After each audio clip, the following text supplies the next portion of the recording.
welcome to Brands Hatch, where we have 3 more races in the GB3 Championship in 2024. 4 drivers in title contention. It's going to be an exciting weekend of racing. We've got 3 races coming up for you, 1 race today and 2 races tomorrow. Of course, the 3rd race, always the reverse grid race. I'm Jon Jackson, joined by former British F3 driver Piers prior. But let's get straight to it, because Louis Sharp leads the championship for Rodin by 33 points. That was hugely down to what happened last time out at Donington Park, as he took 2 race wins from the first 2 races.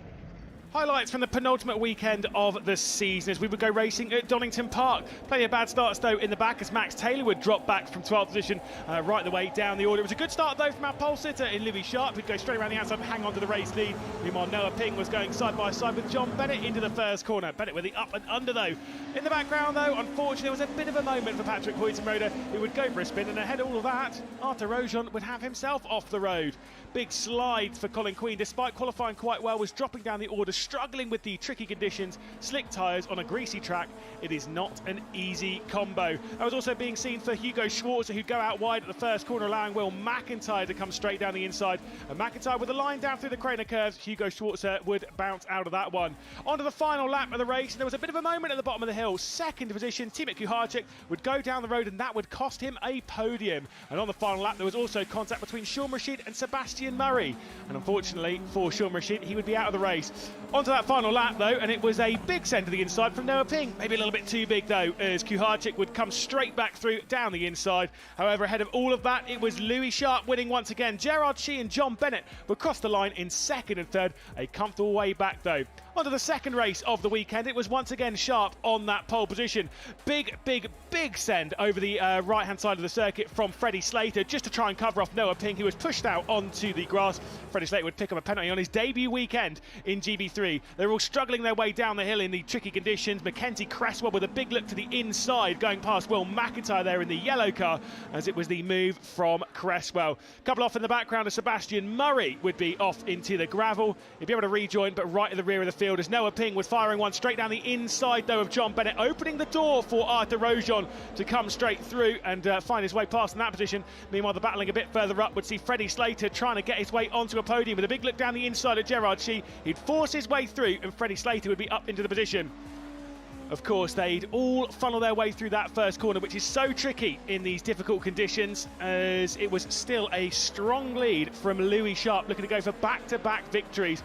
Big look to the inside from Will McIntyre as he get past Mackenzie Cresswell, trying the up and under though, out of the Melbourne hairpin. But they all had to bow to the dominance of Louis Sharp, who would come across the line comfortably in the lead ahead of his championship rival, Timothy Kuharczyk. In 3rd position, it would be Noah Ping. Onto the all-important 3rd race of the weekend though, and Max Taylor would be struggling from 3rd position, dropping right the way back down the order. Arthur Rojon though with a strong lead from the reverse grid pole position, looking for a 2nd reverse grid victory on the bounce, as Will McIntyre was trying to get down the inside of Colin Queen at the first corner. A lot of drivers would go wide though, maybe estimating the grip slightly wrong at the first corner. Hugo Schwarzer will be one of those ones to drop right the way down in that yellow car, also dragging off a couple of cars in the background as they were unsighted. Noah Ping, I believe, going just a little bit wide with him, going through that first corner. Then all drop right the way down to the rear of the field. Such a shame to start the final race of the weekend in that way. Max Taylor was getting his hands dirty in his first weekend of GB3 racing, straight down the inside in his Arden car as he was trying to work his way through. For Erfan, there was already an issue. His front wing was falling off with a little bit too aggressive run through the final chicane. He was losing that front wing. Into the pit lane he would have to go. Ahead of all that, Arthur Rojon would come across to win a 2nd win in GB3. Cresswell and McIntyre would be behind. So a great weekend for Rodin, a great weekend for Louis Sharp. He has a 33-point lead ahead of JHR's John Bennett, who then has a 2-point lead over Timothy Kuharczyk, with Will McIntyre a little bit further back, still in contention though, although for Will it looks a little bit unlikely. When it comes to Louis Sharp, Piers, you know, he's impressed us all this year. And for him, he told me earlier on, and we'll hear from him in just a second, that qualifying is all important. And for him, he starts his first race behind John Bennett in 3rd. Yeah, qualifying around here is probably one of the most important qualifyings of the year. Here in Alton Park probably are the most important because it's notoriously difficult to overtake. Although, tell that to Callum Voisin after in 2022 he came through the field a couple of times. But generally, it's hard to overtake. But, you know, he's right up the front of the field, hasn't got pole position. Cresswell did an amazing job to get pole, but he just needs to be in and around his championship rivals, and then he can kind of let that championship point buffer that he's got, that Donington helped so much with, kind of do the work for him. You mentioned Callum Boyson, our reigning GB3 champion. He is starting 11th, actually teammate of Louis Sharp this weekend, back in the road in GB3 car for a little bit of a swan song this weekend. But Louis Sharp is the championship leader. He starts third on the grid, and I caught up with him yesterday. Louis, you come into this weekend as the championship leader. You told me last time it's where you want to be. You don't want to be chasing, you want to be leading. You must be feeling pretty confident with that 33-point gap to the next driver. Yeah, it's definitely the best position to be in. You want to go into the last round with a little bit of buffer, which is what we've been able to do. Had a really good weekend last time out at Donington, obviously 2 race wins in a double pole position, so that was kind of the time of the year where we really needed to step up, and we did. So no, yeah, feeling good about Brands this weekend. We've got enough of a points lead that we can afford to maybe not win. We still need to be fighting at the front, we still need to be in the top 5, but we don't have to win, so that's a nice thing to have. But saying that, I'm still a racing driver, I still want to win, so I'm still going to be pushing hard. I think qualifying is going to be super important around here. There's very limited overtaking in these GB3 cars, especially with how high speed and tight this track is. So no, I'm looking forward to it, but yeah, super important to maximise qualifying, and then I think if we can do that, the championship will hopefully wrap itself up. It must be pretty cool for you as well to have the reigning GB3 champion in your corner in Callum Boyson, who's sitting in with Rodin this weekend, given what he achieved last year, and also if you do need any support out there on track and he's up and around you, you've got someone in your corner. Yeah, definitely. It's nice to have him here. He's obviously done 2 years of GB3, won the championship, so he's got a lot of experience. Obviously went and done FIA F3 this year, so no, he's done a lot. He's definitely a good driver to have on my side. So no, hopefully, I'm hoping I won't need to rely on him, but I'm hoping that if it does come down to it, he'll be a team player. I'm sure he will be. So no, it's definitely good to have him here. When you look at these 3 races this weekend, do you have it in mind where you may win? I mean, I know you're going to give me a really diplomatic answer here, but you must be thinking, right, if I can win that first race, I'm getting there. I think if we can win the first race, I mean, the chances of winning it after the first race are pretty much 1%. I think I need to win, and probably Timic and John both need to score no points or score very little points. So I'm not expecting to do that at all. If we can win the first race and then probably get another good result in race 2, I think we should hopefully be able to wrap it up by race 2. Saying that, it's going to be tough, and I'm expecting it to go down to the final race. These things normally do. But no, if we can start off the weekend with two strong results and then win it by then, so it kind of takes the pressure off race 3 for the reverse grid, I can actually go out there and have a bit of fun and not worry too much. So no, it's going to be tough. The guys behind me are definitely going to be pushing hard, and I'm not expecting it to be easy at all. It's probably going to be my most difficult weekend to date, but I'm really looking forward to it. When you start to win back-to-back championships, you look at drivers that have done that. Oscar Piastri is, a good example of that. Drivers progress very, very quickly, and if you do win the championship this weekend, it's going to open even more doors for your future. Yeah, definitely. I think there's always opportunities that come with winning championships. I was lucky enough; I got a few very cool opportunities for winning F4 last year, and I'm sure with winning GB3 again this year, there'll be a lot more to come. So no, obviously I need to do the job first. I can't be thinking too far ahead because there's still 3 races to go. Anything can happen, as we've seen so far this year. So no, like I said, it's going to be really difficult, but I think if I can definitely win back-to-back championships, it's gonna be very cool in terms of my future. It's gonna set me up really well. It will indeed. Best of luck this weekend, and hopefully we'll chat to you some more. Thank you very much. The Nottingham-born New Zealander Louis Sharp there, who is through to the final 4 of the Silverstone Aston Martin Autosport Award this year, which is great for him. Arvid Lindblad is in there as well with Freddie Slater, who we had racing last time at Donington as well, and I've forgotten the third one. There's another one, we'll bring it to you in a second. But anyway, Piers, when we're talking about Rodin, team orders is something that has been huge in F1. Mm-hmm. Will there be team orders for Rodin? Because obviously Rodin are going for the team's championship. They're also hoping that Louis Sharp can win the drivers' championship as well. None of their other drivers can win this championship. They've got Callum Boyson in one of their cars this year, who knows what it takes to win a championship. Has driven around this track, I assume, more than Louis Sharp has. This weekend, yeah. Yes. Will there be, if they can in any way, hold up the drivers around them? I think it's unlikely that they're going to be holding other drivers up. If in the reverse grid race, for example, Callum is right ahead of Louis, they might do a direct swap like that. But once you start trying to manipulate a race in different ways with other drivers, it can get a bit messy. And also there's the way that the situation is at the moment with the placement of the Rodin and high-tech drivers on the grid with everyone else. It's unlikely. It's not out of the picture, but I think for this, especially for race 1 and race 2, it's just going to be a straight fight, which I'm looking forward to. It really will. Deegan Fairclough is the other driver who's just won a championship here in the UK, and actually in the paddock this weekend, I've heard, so maybe Deegan fancies doing exactly what Louis Sharp's done, where he won F4 last year, and he's going to come over here and try his hand the next step up, which is going to be exciting to see. Another title protagonist then, Timek Kaharchik. He has got a teammate in Will McIntyre at High-Tech who could, still win the championship there, so I'm not sure he'll be helping him out straight away. I caught up with Timek, who currently sits third in the championship, 35 points off the lead. Timek, the final 3 rounds of the championship here. It's your second season in the GB3 championship and you're still there very much in the title fight. How are you feeling? Great, obviously, being up here at the front is a great feeling. Obviously wanted a bit more throughout the season. I think we should have got a bit more points, but it's alright, we showed the speed, which is the most important thing, and then, the last few races, so everything can happen. We've had a few test days here at Brands Hatch so far. How's that gone for you? I know the conditions have been less than favourable. Yeah, the testing on a GP circuit has been it's been tried, so we tried a few things and a few solutions which seem to work. And obviously we had second day with a bit more chaotic with rain and in the circuit, but it's still been intense. And yeah, it's been fast, so which is the most important thing. At Donington Park, we saw a lot of people with the Polish flag, and they told me that they'd heard about you through a local, maybe a journalist from Poland, and they'd read about you, and they just decided to come down. That must be nice to know that people from your home country who happen to live in the United Kingdom just come and support you.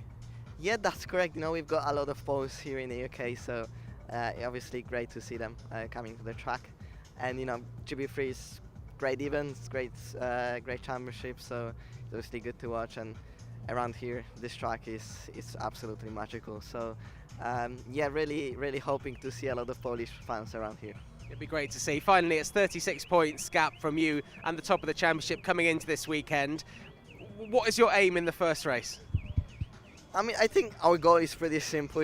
We gotta win the quali, secure double point, and then do the best we can in both races. And everything else is a bit out of our control. And we know we're quick. We know it's up there. We just need to put things together in quali. And as you said, the races here are pretty much,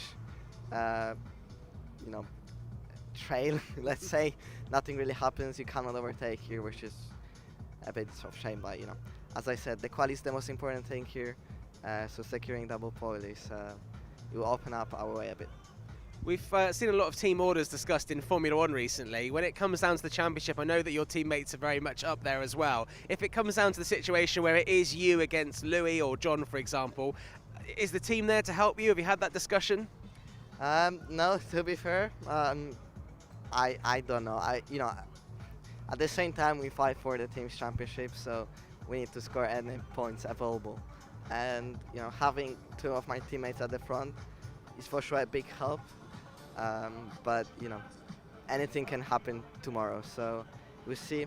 I know I have to do my best, and if I will be the quickest one, then there is no problem at all. Right, best of luck this weekend. Thank you. One of the very popular drivers in the championship, Timek Kaharchik, then 35 points behind Louis Sharp in the championship, driving for High-Tech Pulse 8. We actually brought you a little brief chat with his supporters last time at Donington Park, and the story was that these fellas had basically heard about Timek through a Polish journalist who I think writes in the UK, and they were saying he was racing in the UK. They realised they were about an hour away from Donington Park, so they decided, right, well, we're going to stick with our countrymen, we're going to go and watch some motor racing, and we're going to support Timek, and that was great, and we spoke to them on the channel. And they've turned up here at Brands Hatch, which we thought they would, but they've upgraded, and we'll hopefully bring you some bit of footage of this across the weekend. The guy has got like a fishing rod with the biggest flag with Timek across the front. I don't think it said Timek last time out, unless I've got it completely wrong. There's a couple of flags. I think one says Timek and one is just the Polish flag. Okay, so maybe it's the same flag, but now he's upgraded and he's put it on this massive pole. So it looks like he's been fishing in the morning and then he's come down to Brands Hatch and he's supporting Timek. So when you're going down this first corner, Piers, as a driver, I know that you're going to be focusing on it because, the elevation change is pretty big there. But there's this massive Timek flag, which must be a huge boost as a driver, especially given he doesn't know these people. They are genuine fans of his. It is amazing. I mean, we are the highest level single-seater racing series in the UK, but it's still, we're not Formula One drivers. They're not, they're not well known in terms of the real world. So to have genuine fans must be pretty cool for the drivers. I can't speak from experience. I didn't have many fans, but it's great to see the sort of camaraderie that the community in the UK are having for Timek, and I'm sure they'll follow him through his career.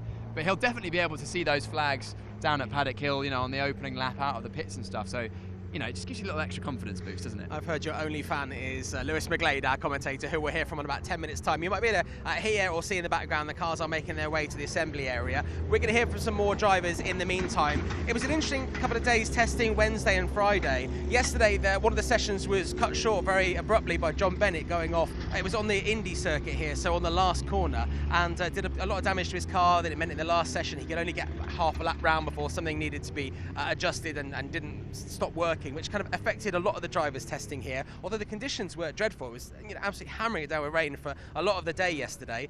Jon Bennett, to go there to qualify second, that's a big deal for him. Absolutely. I mean, he's the closest rival. It's still a way off. You know, basically John and Timek, and I think Will, even though he's mathematically in the championship fight, it needs all three of the drivers in front to basically will have DNFs. So that's unlikely to happen. So therefore, John basically needs to go out there and try and win 2 races this morning to give himself even a remote chance of even taking it to the final race.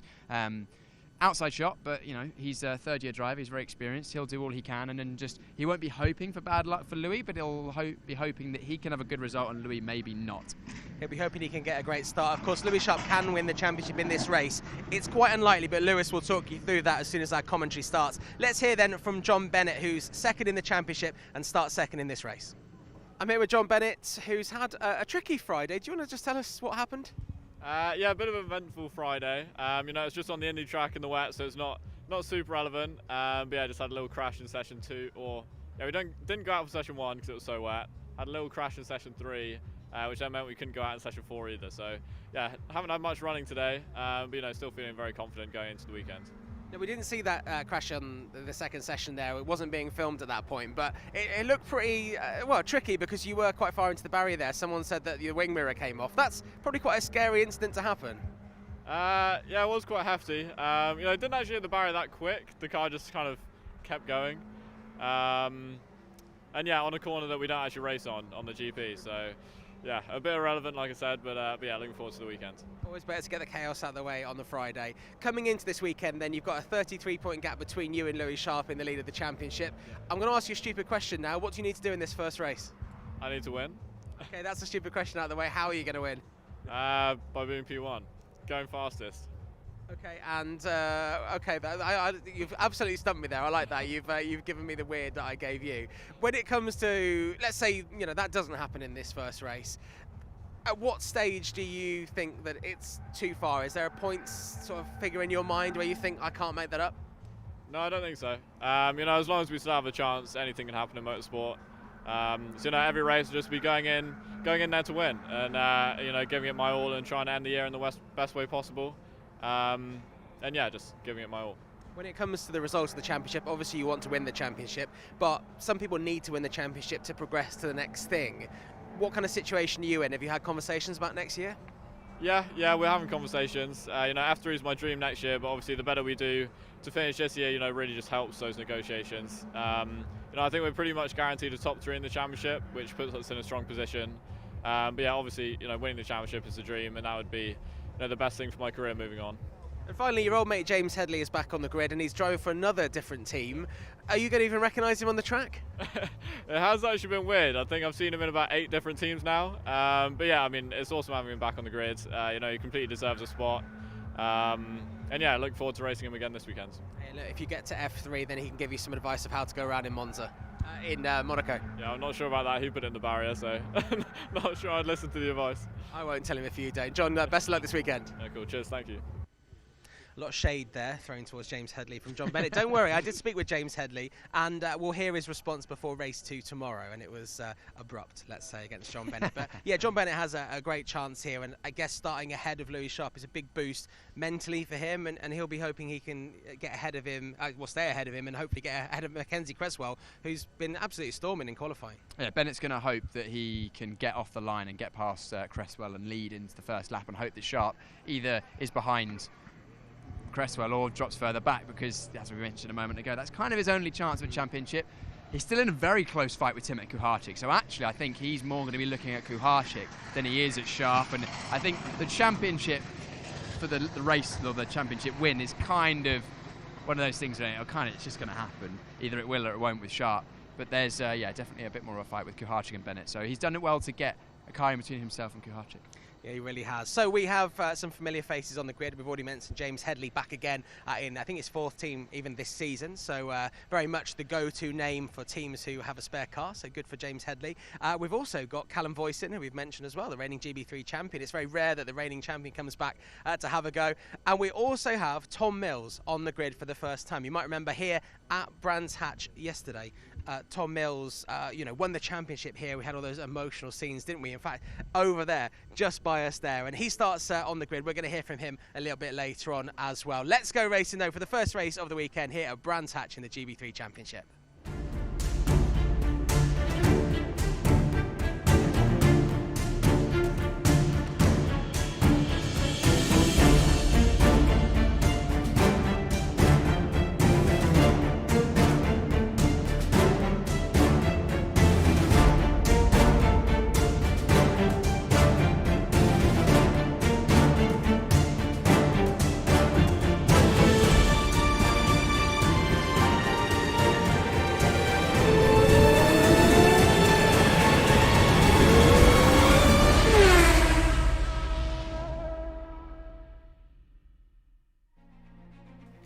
And so this is officially it, our final destination for the 2024 GB3 Championship, partnered by the BRDC.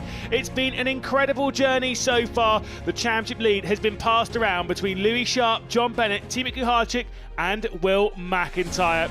And in just 3 races time, we will find out who is on top in the GB3 Championship. What a journey. Of course, we return to the UK. It has been turned up to 11. And with a double win back in Donington Park, it is Louis Sharp who heads the standings comfortably. But it's not just the drivers we're talking about, it's the teams as well. That is set up to be an absolutely incredible finale. Just 7 points separating Rodin and High-Tech Pulsate, with more than 30 separating the top 3 in the Drivers' Championship. This is the circuit we'll do battle at then, opened back in the 1950s. Of course, it is Brands Hatch. We are running the Grand Prix circuit. We are heading out into the forest, ladies and gentlemen, and this is the season finale for this year. Of course, usually it's been hosting the penultimate round or even the third to last round as it was last year. Now we get to play as a season ender. This is going to be quality. One of the major things around here is the undulation and the high speed. It is a difficult circuit to overtake at, especially when it is a touch cold, very counter to the conditions that we had 12 months ago when it was absolutely roasting this weekend. More than 30 degrees it was a year ago. Now we're talking about 14, 15, 16 degrees. We'll talk you through, though, the first grid of the weekend, and it is the 3rd pole in 5 races for Mackenzie Cresswell, just the 4th of his career, starting alongside 2nd in the championship. It is John Bennett on the front row. Then it's an all-championship battle here on row 2, with the championship leader Louis Sharp starting from 3rd position. Timo Kuharczyk, 3rd in the championship, will be starting from 4th position. Hugo Schwarzer will rack up his personal best qualifying lap and starting from 5th position, along with the final outside chance of the championship. It's Will McIntyre starting from 6th. He is aiming for 3rd in the championship. Next up, it is Patrick Heutenrode, back in the top 10 quality for the first time since Zandvoort. Gerard Sheep will start alongside, and obviously he had a podium just a few weeks ago. Arthur Rojan will start from 9th position, having 3 victories this season. He'll be starting alongside Jared Waberski, who is back in the top 10 here. Double top 10 here last year. Callum Voisin, the 2023 GB3 champion, will start from 11th position, with Nikita Johnson starting from 12th. The final few rows of the grid will see 13th place being James Headley on his return for his 3rd different team this season. Colin Queen will start from 14th position. Another struggle of qualifying for him, but he can make up some moves. Sebastian Murray and Noah Ping will make up row number 8. Big struggle for Ping in that qualifying session. Sean Rashid and Josh Irfan in 17th and 18th position. With the final row of the grid is where we'll see Tom Mills starting alongside Aditya Kulkarni. It is Lewis McGlade and Piers Pryor in the commentary booth for this season finale weekend. This is going to be an exciting one. We've got the Drivers' Championship to decide. We've got 7 points separating the top 2 teams. This is going to be a thriller. Yeah, very much looking forward to this one. Of course, Brands Hatch Grand Prix is a great place to end the season. One of the best challenges for the drivers of the season. So much undulation, barely a single straight on the circuit. There's only that Dan Pilgrim's drop up towards Hawthorns that's the real straight line, but the rest of the circuit up and down, left and right. Brilliant, exhilarating for the drivers, but also a tough challenge, and qualifying is important. Now, if Louis Sharp is to win this race, he needs to win the race and have John Bennett 19th or lower and Kuharczyk 14th or lower to provisionally win the championship. Of course, that doesn't take into account loads of penalties, etc., etc. But that would sort out the Drivers' Championship. The teams cannot be sorted out today. It is far too close. That will be dealt with tomorrow at some point. I've got no idea what way it is going to go. They are about to line up 20 cars in position for the season finale here in West Kingsdown. The 5-second ball goes out. It is Mackenzie Cresswell starting from pole position. It is John Bennett alongside in the front row and an all-championship battle back on row 2. Big slide from Mackenzie Cresswell as they work their way up the hill. And is he able to fend off? Look at Timo Kuharczyk going around the outside in that 22 silver car. Can't quite do it as Patrick Hoytenroder looks to the inside of the first corner. Side by side for third and fourth as Louis Sharp drops back behind Kuharczyk, who's already going on the attack. The 11 of John Bennett looks to the outside going up towards Druids. And out wide goes Kuharczyk. Sneaking his way through comes Louis Sharp. We're still side by side though, going towards Graham Hill and Sharp on the outside. Can he hold it all the way around the outside? It's very close. There's a touch there, I think, Lewis, side to side. And that means that our championship leader, Sharp, has gone off. And also in the background, Hoytenroder in that yellow and blue car. Careful, careful. Arthur Rojon looking at the inside here. You've got Nikita Johnson going around the outside as well. That was a big moment. And going out wide was Gerard Shee as well in the 23. Just picking up a lot of curb. And now Louis Sharp, the championship leader, is being really pushed to his limit. He sat behind this as they rise up towards Hawthorns. Looks to the outside. It's a bit ambitious for him as Arthur Rojon stares to the inside of him. You've got to say, maybe he just bit off a little bit more than he could chew at Graham Hill, Ben, there. It was quite a high-risk manoeuvre to try and go around the outside of his championship rival at Graham Hill. I think he would have been wise to just drop back in, but you know, sometimes if you take your foot off the gas and try not to take positions, you can end up going backwards quickly. Whoa. But side by side through Sheen, and that is Queen going wide on the exit there. So it's very close racing all the way up and down the field, but it's a kind of a nightmare start to this race from our championship leader Sharp. And I think Sharp's actually knocked on his rain light. It seems like the rear lights are flashing on his car. Who's that into the pit lane? James Headley, I believe, is into the pit lane as well. We'll update you with that in a moment. The first lap of 15 complete then here at West Kingsdown at Brands Hatch. You'll see James Headley into the pit lane then. So what has happened to him? Straight into the mechanics and potentially retirement from the race. Big look to the inside from Will McIntyre as he's trying to fight his way up the order. Tell you what, Nikita Johnson's had an absolutely brilliant start, up 6 positions from 12th to 6th. He's one of the drivers I think would have been a bit disappointed with his qualifying position. I was watching him through Paddock Hill in qualifying, and that car, the VRDO by Arden car, is very much on the nose. He was pushing hard and had a good start in this one, potentially aided by that sort of issue for Sharp. But yeah, Sharp, I said it's a nightmare. Not the end of the world. 8th place, lost 5 positions. Not ideal, but still got a little bit of a buffer. Yeah, obviously he's dealing with a 33-point championship lead to John Bennett, who at the moment isn't scoring maximum points, is currently sat in 2nd position as he tries to close up to the back of Mackenzie Cresswell. I'll run you through the top 10. It's Cresswell leading the race, John Bennett in 2nd position, Timo Kuharczyk in 3rd, Hugo Schwarzer up to 4th position with Will McIntyre in 5th, obviously attacking the rear of that Elite Motorsports car. Nikita Johnson in 6th, as you alluded to, then Gerard Shee, then Louis Sharp, Arthur Rojon and Callum Voisin rounding out the top 10. Yeah, just seeing James Headley leave the pit, so he is going to go not quite a lap down, but he's back out on circuit, so clearly just a little issue. Oh no, that is the 32 of Sean Rashid for the VOD Bargain car, doing a great job actually getting out of the way, but left rear damage would suggest to me that potentially someone's gone up his inside. Is that a safety car? It's gone, no, because he's pulled into a gap, so I'm sure they'll be able to retrieve that car under local yellows, hopefully. Yeah, indeed. I only assumed it was a safety car because of the safety car board on the marshal post, but that wasn't being hung out. That was just where they were storing it. My eyes I see. Deceived me. It's fine. Yeah, you're absolutely right. They should be able to recover that car. We'll update you on that. Did quite a good job to get it out of the way, but unfortunately it's at quite an awkward angle because I don't think he could turn to kind of get it angled so they could just push it straight back in. But here they go up the hill, and look at that. James Headley is right ahead of Mackenzie Cresswell. Yeah, the yellow flag there being waved for Sean Rashid's car. So a local yellow flag at the moment in that middle sector. That's it, Headley's getting out the way. This is going to be awkward for Headley now. Let's have a look at this again. Oh, this is the Sean Rashid. We're looking, is it with Patrick Hoytenroder? Yeah, Hoytenroder comes from at least a car length back, tries to go up the inside. Sean Rashid just didn't see him. Just didn't see him. Again, not a good enough angle for me to be able to call whose fault that was. Of course, the stewards will have a look at that after the race, look at all the onboard cameras and the circuit CCTV. But it did just look like it was a bit of an optimistic move from Hoytenroder, and then Sean didn't see him. So unfortunate, because that's harmed both of their races. Hoytson-Roeder will be disappointed after what was a fairly strong qualifying from himself, but dropped back on the first lap, didn't he? Yeah, indeed. I will say, so Louis Sharp dropping down to 8th position. Let's talk about that for just one moment. Unlikely that he will drop any further. Arthur Rojon and Callum Voisin, both teammates for him. This, though, is big not only for the Drivers' Championship, but I also said high-tech Pulse 8.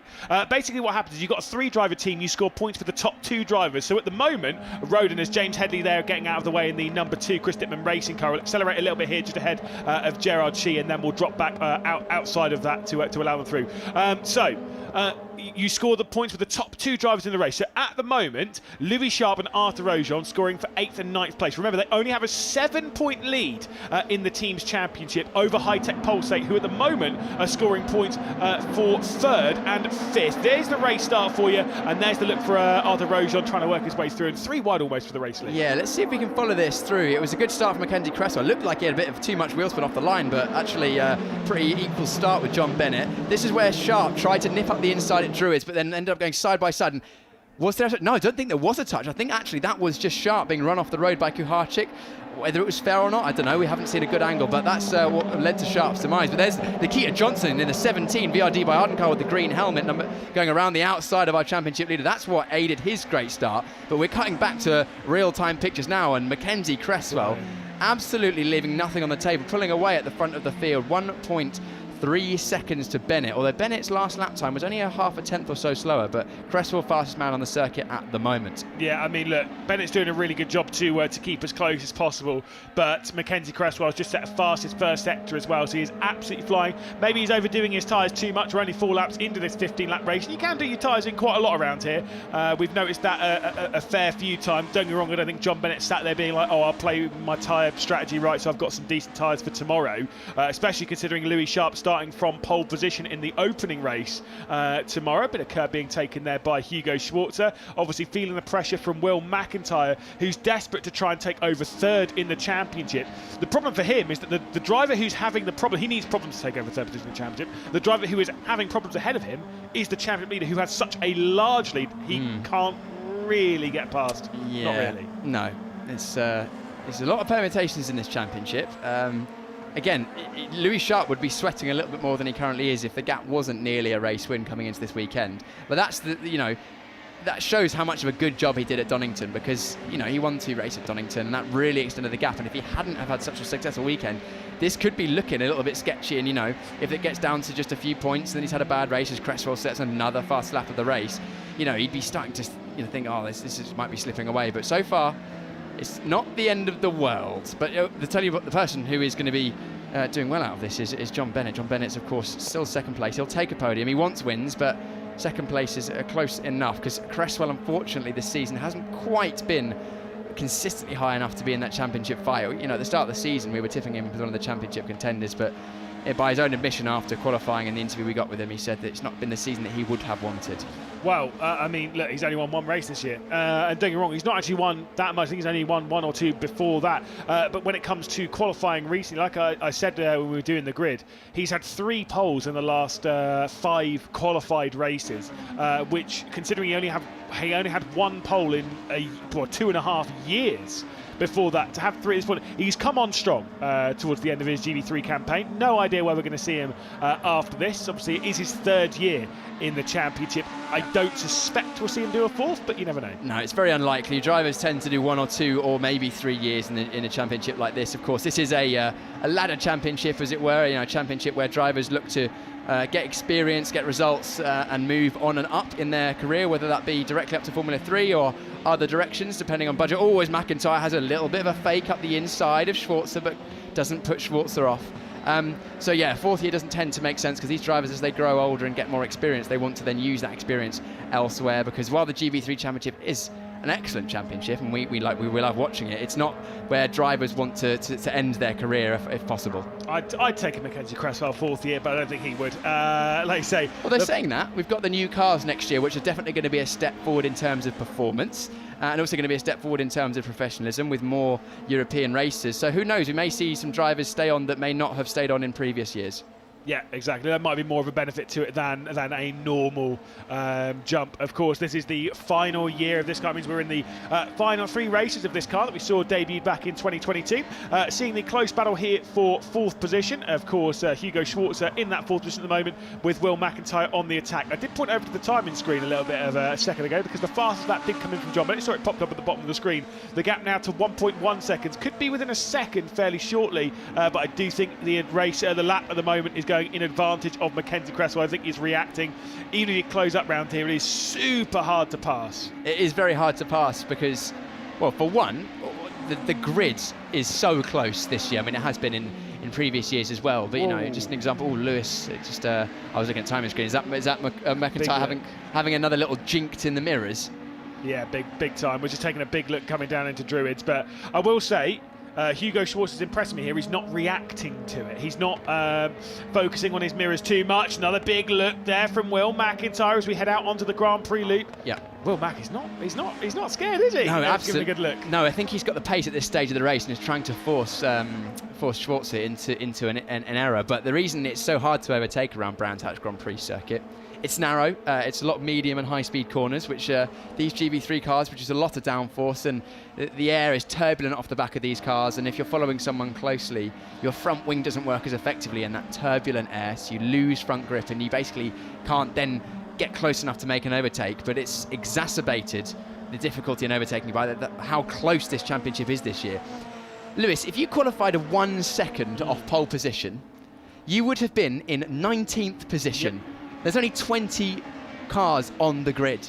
That's how close it is. You know, if I look at the gaps between cars, first, second, 200ths, then 700ths, then a 10th, then 2000s, 700ths. You know, it's so close that because these drivers are all operating at such a high level, when you're with a driver who's at equivalent pace and then you've got that slight dirty air and the driver in front doesn't make a mistake, that's why it's just so tricky to, you know, throw a manoeuvre, because you need to get within a car length or two to effectively affect an overtake. Although Jon Bennett is hoping that if he can close this gap, he might be able to force an error out of Cresswell, because it's now down to under a second.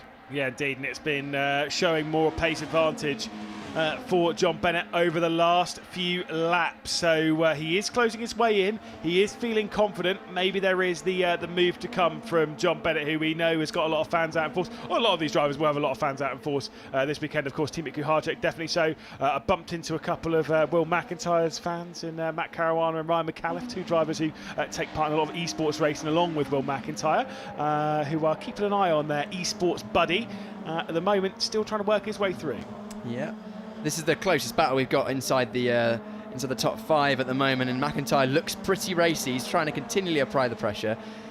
I've actually been very impressed with Hugo Schwarz the second half of this year. He's come effectively straight out of Ginetta Juniors, which Ginetta Juniors into GB3 is a massive step. Like, these cars are genuinely rapid. Like, you know, around this circuit, for example, if you took a Ferrari road car around the Brands Hatch Grand Prix circuit, we're looking at tens of seconds per lap faster in a GB3 car, because of the sheer amount of grip from the slick tyres, the power, which is, you know, nearly 260 horsepower these days, or 250, in just a very light car with a huge downforce.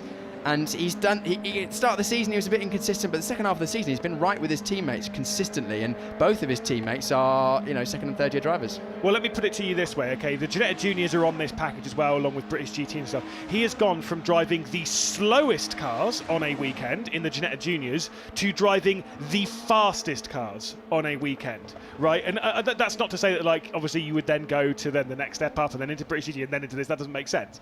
But to go from the slowest cars on a given weekend to then driving the fastest cars on a given weekend, and the fact that he's shown himself consistently through that season, he's been a very solid top 10 driver, and he's been getting stronger and stronger. Yeah. I don't know if we're seeing Hugo Schwarzer in next year. I'd be very, very excited if we were, because he's a quality driver. He's showing himself really, really strongly with Elite, who we know are a quality team. Yeah, absolutely. I mean, a great example of how quality Elite are is looking at this man right here, Mackenzie Cresswell at the front of the field. Actually extended the gap out to now 1.7 seconds, as on that last lap, Jon Bennett made an error.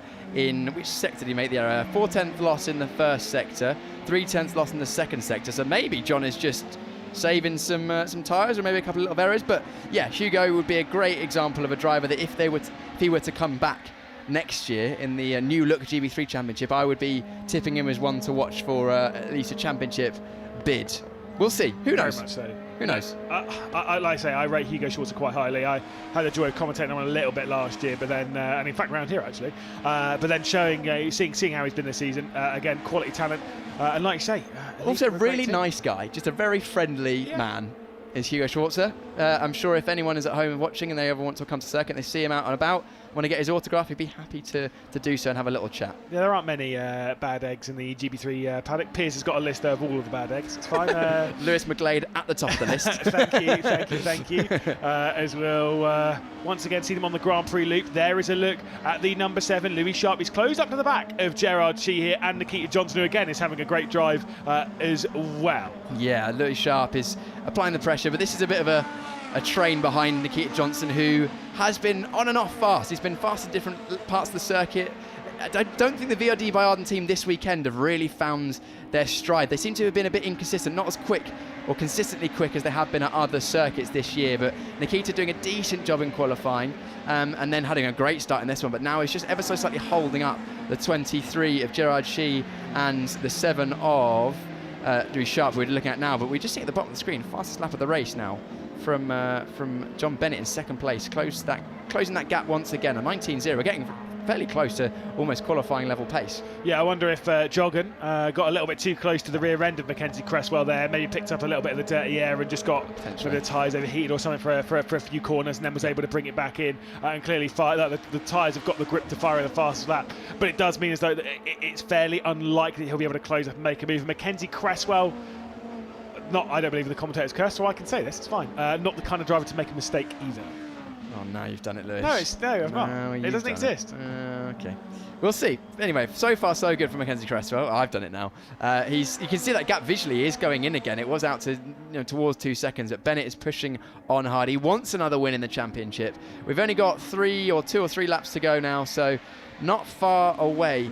And this Paddock Hill corner here, it's a cliche, but the TV cameras do not do justice to quite how steep it is. It drops away aggressively. I think it's like, is it 1 in 3 at the steepest part on the inside or something like that, which in these cars, it genuinely, I've had the pleasure of driving a GB3 car around the Brands Hatch Grand Prix circuit, and when you go over the crest and then down into the dip, you're dangling on the seatbelts on the way down, and then the car crunches into the circuit at the bottom, because these GB3 cars, they're running only a couple of centimetres off the road, and that compression at the bottom of the speed these cars go, they bottom out quite a lot, which is, it takes a bit of a while to get used to.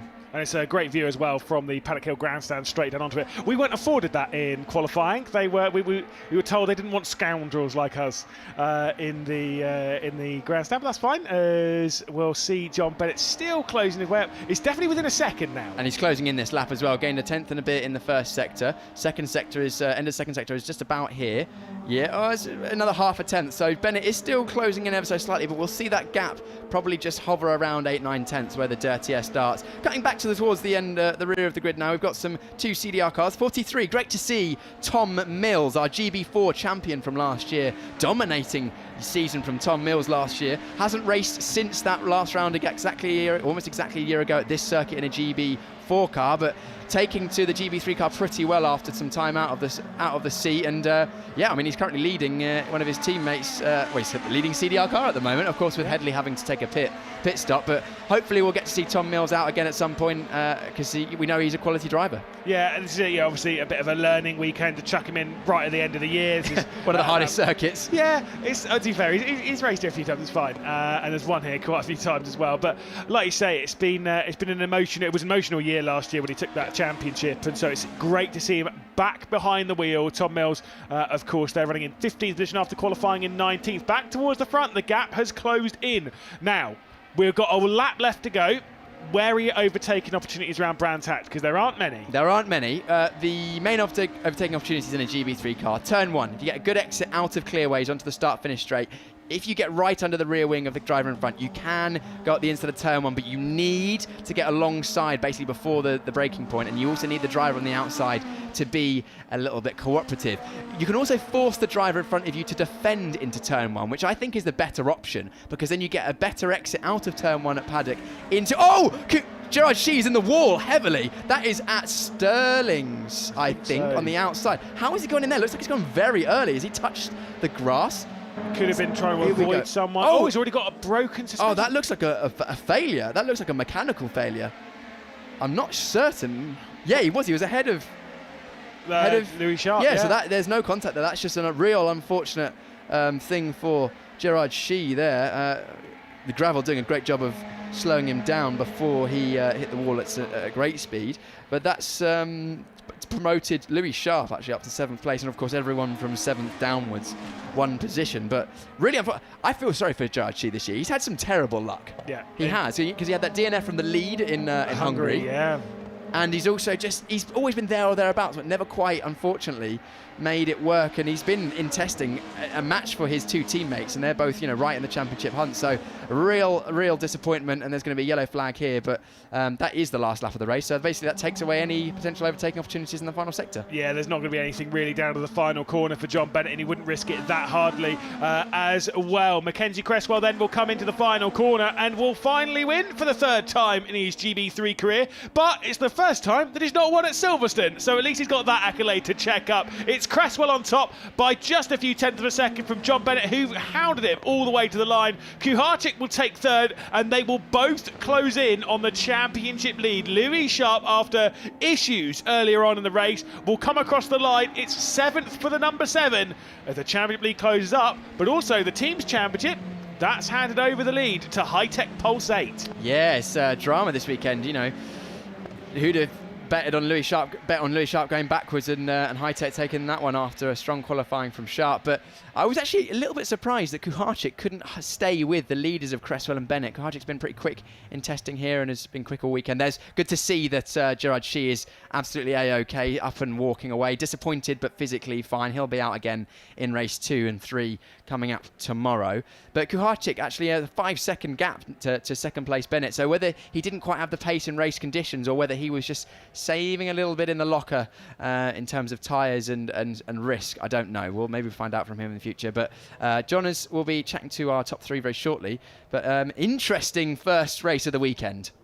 Very much so, as you'll see them crawl down into the pit lane to wrap things up. Obviously, they'll have their photographs taken, but for Mackenzie Cresswell, it's another victory, 2nd one of the season as well. So, again, showing the superb performance from him over the last few rounds. And again, that pole position would have felt very sweet earlier on. Does not have the pole position, though, for the next race. We'll cover that off a little bit later on, though, so don't worry about that. But it is still an important time for him to have grabbed that victory. It's back-to-back podiums, and obviously finished in 2nd place in the previous race, which was a reverse grid race at Donington.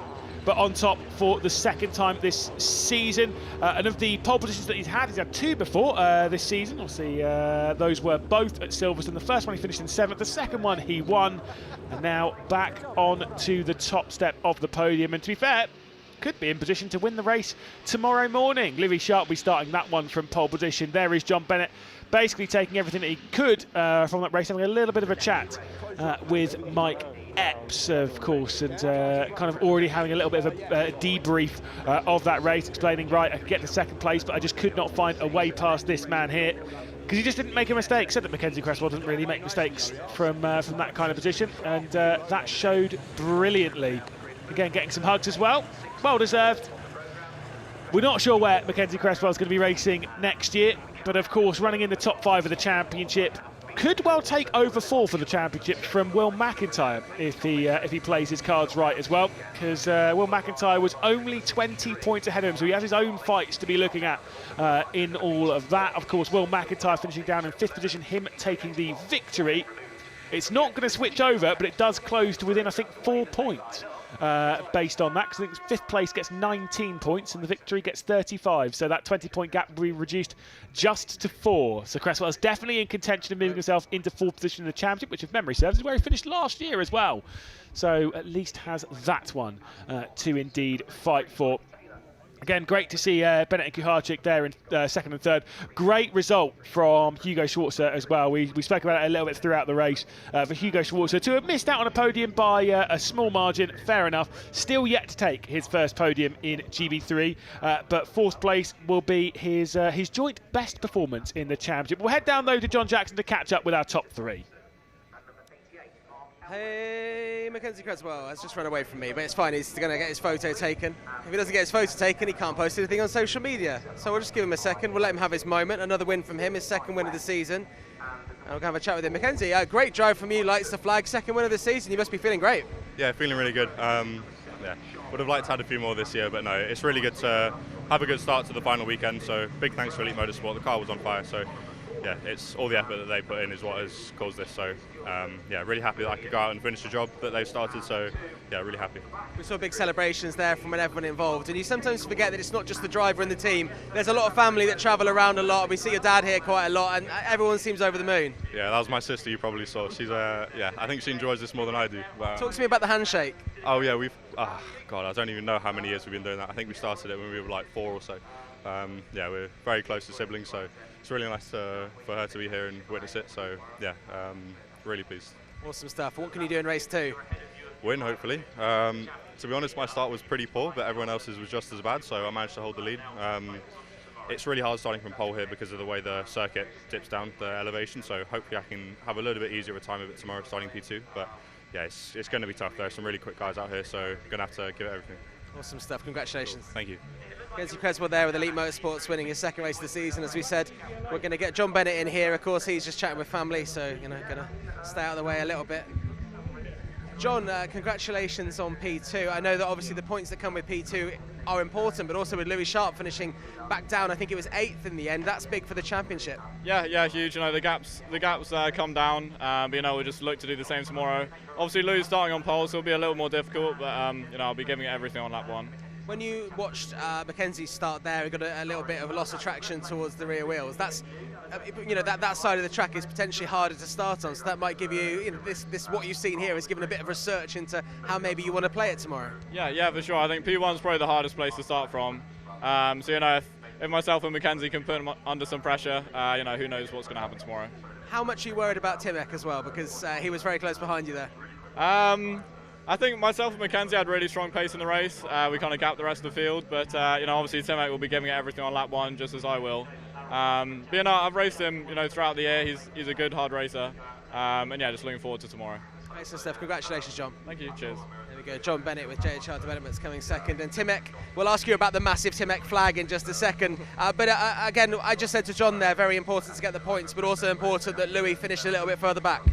Yeah, that's correct. You know, that was the plan to do, to score some good points and keep the championship alive for tomorrow. You know, there's still two more races to go, so anything can happen. And yeah, strong race for us. Struggling a bit with the tires in the end, but anyways, good points. Seems quite hard to get off the line here, but also quite hard to overtake here. So I guess getting off the line, getting a good start is going to be the key tomorrow. Yeah, that's correct. You know, I just showed it today that it's probably the only option to gain any places, and we had a really good start today. Hope to do it tomorrow again. The big Polish flags we've seen here, I know there's some just to your left there, but also we've seen the guy with the big Timek flag. He's got it on a fishing line now, so you can see it on turn 1. Do you spot that as you go around? I do. There's lots of Polish flags throughout turn 1, T2 and T3 complex, so really appreciate all the support, and you know, great to see so many fans coming here to watch us. It's absolutely incredible. We'll let you go and get your trophy. Congratulations. Thank you. Timek Kuharczyk there with High-Tech Pulsate, another podium for him, coming third. We'll go and watch Mackenzie, John and Timek get their trophies on the podium now. Lewis will talk you through it. Cheers, Jonas, and once again, thank you to the podium for the third to last time in 2024. What a season it's been, and what a season it is shaping up to be. I will say, I can update you with the points, at least of the top positions. Louis Sharp, 437 points. John Bennett will be 19 points back on 418. Timek Kuharczyk, 27 off the championship lead on 410. So definitely no crowning of champions now. And to be fair, if this gap remains the same, it will take until the final race on Sunday as well. This championship could come down to the wire. Louis Sharp does have the advantage and will be starting the next race from pole position as well. But again, if that championship lead remains where it is, if there are any bigger issues tomorrow, then like I say, that gap could be looking very, very interesting. It has come down from 33 points to 19 for the champion lead. Very curious to hear what Louis Sharp will be saying after that race, after the incident with Kuharczyk, of course. Welcome onto the podium then, Kuharczyk himself, once more onto the podium. And whilst Louis Sharp has just won the pole position award, by the way, for the season, Kuharczyk has the highest average position on the grid at 3 on the dot, basically. He's been incredibly consistent in qualifying, and you can tell that by 4th and 4th, which is how he's qualified this weekend, one of the worst qualifying he's ever had this season, which is crazy. Jon Bennett into 2nd position, and onto the top step, it is Mackenzie Cresswell. From pole position, his 3rd pole in 5 races, his 4th of his career. A superb performance to take victory. Adding yet another podium to the collection there is Kuharczyk. Of course, he's had a podium he's had 2 podiums in the last 5 races. And so now takes yet another one. Jon Bennett has been pretty consistent, looking for a 4th victory of the season. Maybe he'll have to hunt for that one tomorrow morning, because he was bettered by Mackenzie Cresswell, who took that top step and took it delightfully. Just 2 more races left to go in the season, 2 more to fight out for the championship. This is going to be a fun run. Let's take a look though at highlights from round 22. Highlights from the first race here at Brands Hatch. It was underway with a poor start, unfortunately, for Mackenzie Cresswell, but it was good enough for him to hang on to the race lead. Arthur Rojon going on the attack, trying to find a way through, almost making it 3 wide down to the first corner, with Mackenzie Cresswell leading from Jon Bennett. There was a big look around the outside from Kuharczyk, who was able to wrestle 3rd position off of championship rival Louis Sharp, but deep into Druids would allow Sharp to the inside line on the exit. This would drag them down the hill side by side at Graham Hill Bend, where Louis Sharp would go out wide along with Patrick Huizenroda, and the 2 of them would drop down the order down to 8th position for Louis Sharp, the championship leader. Then Pat Huizenroda on his rise up the field would have this incident with Sean Rashid pulling off the rear suspension of Rashid's car, who would retire from the race. Thankfully they'll be able to sort that out under double waved yellows. Big moment late in the race though, Gerard Shee having rear right suspension failure, out into the barrier he would go. Mackenzie Cresswell would come through the final corner to take a victory, his 2nd of the season and 3rd overall. Jon Bennett would come across the line behind. Kuharczyk would round out the podium. And we'll take a look at provisional results, of course, from that race as well. Mackenzie Cresswell taking a victory. Jon Bennett in 2nd place with Teammate Kuharczyk 5 seconds behind, but still 3rd place. Maybe saving a bit of tyres, who knows. But the top 2 separated by just half a second, incredibly close. Hugo Schwarzer in 4th position sets his joint best result in GB3, of course, but has done that in reverse grid races before. Now gets to do it in a main race. Can he go slightly better as the weekend goes on? Will McIntyre in 5th place. Will still hang on to 4th position in the championship, but it will just be by just 4 points. I'll talk through that in just a second. Nikita Johnson in 6th position with Louis Sharp down to 7th in the number 7. That'll be bitterly disappointing for him. Arthur Rojon, Callum Boyton and Noah Ping will round out the top 10 position, with Jon Bennett setting the fastest lap of the race. Very, very impressive from Bennett there, the speed, the consistency that he showed. Down through 11th to 20th, Jared Hilberski would finish half a second ahead of Colin Queen, who did make up a few positions in that race. Josh Erfan in 13th position, with Tom Mills on debut in GB3 up to 14th position, and the highest placed Chris Dittman racing car. Sebastian Murray will be just behind him though. Adichie Kulkarni in 16th, with Patrick Huizenroda, James Headley, Gerard Shee and Sean Rashid retiring from the race. Very quickly, I'll at least give you the top 5 of the championship. Louis Sharp on 437 points. I can't show you this just because I've broken the graphics, that's fine. Louis Sharp will be on 437 points. Jon Bennett will be on 418, that's 19 points back. Teammate Kuharczyk will be on 410, that's 27 off the championship lead. Will McIntyre and Mackenzie Cresswell are now out of the championship. There is no way they can win it. There is no mathematical probability that they can. Will McIntyre on 353 points. That is 84 points off the championship lead. But more importantly for him, that is 4 points ahead. Just 4 points ahead of Mackenzie Cresswell, who obviously has just won that race. And tomorrow morning, Mackenzie Cresswell will be back on the front row. Louis Sharp will be starting from pole position. But let's jump down to the paddock and see who Piers is catching up with.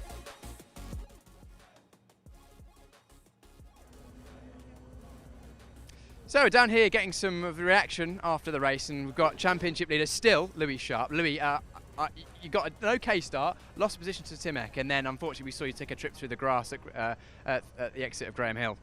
Yeah, no, obviously not the race we wanted. Starting P3, we're in a position to get some really good points. The start was less than ideal. It was, I don't know, I think apparently Timek just got off the line well. He got past me, then they both, or the 2 in front of me, ran deep into turn 2, so I got back to the inside, which then turned into the outside of turn 3, and unfortunately he just pushed me straight off the track really. So Yeah, I mean, I was on the outside of him, so I think, well, obviously he was meant to leave me a car width, but he didn't, so we have to go back and have a look, see what happened. Don't want to say too much before I've actually properly gone in depth with it, but we made contact to my front left to his front right, and he sent me through the grass. So yeah, really, really tricky racing. I dropped back to 9th or something, was able to recover up to 7th, so still some points, but not as many as we should have had. So no, it's going to be really important now, starting from pole tomorrow. I need to win that race and then make up some positions in the reverse grid. Yeah, could it been worse? You know, that contact, if you're out of the race, things would be looking a bit sketchy. Top 10, you know, you still got championship lead. I thought you'd have taken a championship leader going into the final 2 races of the season at the start of the year, wouldn't you? Yeah, I definitely would. Yeah, I mean, we're still in the best position, and we're starting in the best position tomorrow. So all hope's not lost, but yeah, it would have been nice to have held that 33 point, whatever it was, or at least minimised it. I think we probably would have finished P3, at worst case P4, so we would be a lot more in a much better position. But at the end of the day, it's racing; these things happen. So yeah, regroup tomorrow. Makes it dramatic for us to watch at home. Anyway, Louis, thanks for chatting to us. I know it's not an ideal race for you, so I'll let you go off and debrief for the team. We're going to grab Nikita Johnson next, who had a brilliant start to the race. P12 and quali, and I'm probably a little bit disappointed with that. But end of the first lap, we're like, hang on a second. Yeah, went to P6. Had a good start. Just found the gap everywhere on the outside through like turn 1, 2, 3, 4, and then the outside of in turn 5. So yeah, we got 6 cars in 5 turns, 4 turns. So that's pretty cool. Yeah, just the car was mega the first few laps, and then I had to keep that whole train behind me the rest of the race. So it was fun, very difficult. So I need some water. My mouth's pretty dry from that. It was a tough one. So very happy. It's a hard circuit in terms of physicality around here, isn't it? It's pretty hot, and it's warmer than it's been this morning and yesterday. So, and I also didn't really hydrate too great before the race. So just you know, some key things to do for next time: hydrate before the race. But yeah, just very tomorrow. All good. Lisa, thanks for catching up with us. We'll let you get some water, you know, get some moisture in that mouth, and we're going to bring Jon is back. Well, you've got Hugo Schwarzer lined up, but he's coming in his car, so I'm not entirely sure we have got Hugo Schwarzer lined up. We have just seen Gerard Shee's car. He's coming. We've got him. Gerard Shee's car coming in there, and we'll talk about that in a minute. We'll talk about that in a bit, but I'll grab Hugo in. Schwarzer. Hugo, we teed you up. So, Hugo, really strong result. Yeah. Talk to us about your race quickly. Yeah, to be honest, was in the first lap. From then on, it was just keeping Will Mack behind me and driving a good, constant race without any mistakes, which is quite tough on this track. It's a high-speed track, track with much elevation, and it was tricky to keep him behind me, but I managed quite well, I think. Lewis and I in the commentary box were saying that the second half of the season was really impressive. Do you really feel like you're gaining in confidence? Yeah, definitely. I think the first part of the season was always going to be tough, stepping on for Jetta Juniors. But yeah, the progression has been really good, with the help of Elite, of course, as well. I've managed up to P4 now, yeah. Amazing, and you did have to see a bit of pressure from Will. We saw him jinking in the mirror. In that situation, you just have to look forward and not get under pressure. Difficult to say that. Quite different, but yeah. Ken, thanks for chatting to us. From Hugo. Alice Goodfield.